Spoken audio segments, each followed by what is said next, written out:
வேலைகளை கர்த்தர் ஆசீர்வதிப்பார். அதன் மூலம் நமக்கு பதவி உயர்வு கிடைக்கும். நம்முடைய வாழ்க்கை செழிக்கும். 5ஆம் வசனம்.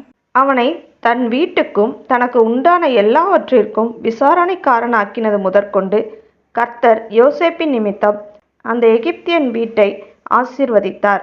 வீட்டிலும் வெளியிலும் அவனுக்கு உண்டானவைகள் எல்லாவற்றிலும் கர்த்தருடைய ஆசீர்வாதம் இருந்தது. யோசேப்புக்கு பதவி உயர்வு கொடுத்ததினால் கர்த்தர் போத்திபாரை இன்னும் அதிகமாய் ஆசீர்வதித்தார்.